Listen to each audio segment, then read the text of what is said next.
ديكرتاس اوكي انا كموسك waxaa u isticmaalnaa cuntooyin kala duwan oo ku cunno hablahan qaabkee mooska ee u isticmaalaan hal noo faahfaahay صح أنا قبل عنتوينك واقعنا عنتوينك سعودنا نفقولي أنا كسي كلنا واو استعمالنا فإذوين كلونو ليه صح محاكم من السيدة كلا واو استعماشه أنا كوحاو استعمالنا حافظ هوسي وحان آد وجعلنا موسك عيرين كواهدانا قبلها موسك waxaa la sheegay in oo gabdhooyin badan ee isbitaal ay u jiifeen oo ku jaway maxay ku jawaan taas صح waay laakiin moos oo si faaciirin oo la isticmaalay mo gabdhaas ma u sheegaa mooska ciirin kale la isticmaala xaafadahaas ma fahanteen marka moos oo jilicsan isku isticmaalna hadda isbitaalka Digfeer waalib waxa isbitaalada oo isbitaal Madiino marka waxa dhila gabdhaas u sheegaa oo mooska isticmaala moos ciirin soo gata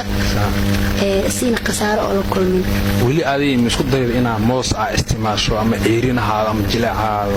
ma ana ma isku dayin laakiin hadda arba inaa isku dayamo hadda ku tali jiray xaafadoos gabdhaha Soomaaliya aad u duqeeyeen maxaa saameynta dhibaatada maxaa keenay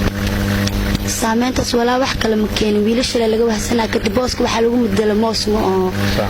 marka mooska wax tarbadan ana kanoolay saa'ida u jecelnahay gabdhaha saa'ida u isticmaalayaan marka daydinka hadda ka maseersantiin waa noo sheegi kartaan oo mooskano marka xilli walba ma isticmaashin ama xilli oo gooni ah oo mooskani leeyahay ma arka xilli kasta ma isticmaal xilliga ana ka u baahan oo waqtigeena isticmaaleena xaafadda hoose saa'ida u duqeyseen ma isdhihi karaa ما ولا واحد مكترة يعني واحد سلاها بو في عينها بمو قبل بدنا وإسبتالية جيفان مركا موسكا أصو لابنا موسكا أول وحاجري حبدي كوشن حد نوحي تي حبدي شنكم وسامنت أو موسكا أقاليوب أو الأركوايو قبلها سايد موسكي واستعمالان أصو جلاعي أصو بسالي أصو عيرين إيه معلا وحي أتاك ساران إن موسكا عيرين كيسكو دقيان أو حافظ هوسي سيدا نوشة وقت آد كشدن ويقصلوا سنة سائد وايه waxa ku qoslaa uga maseersantiin mooskan oo anaka moosk saayida u jecelnahay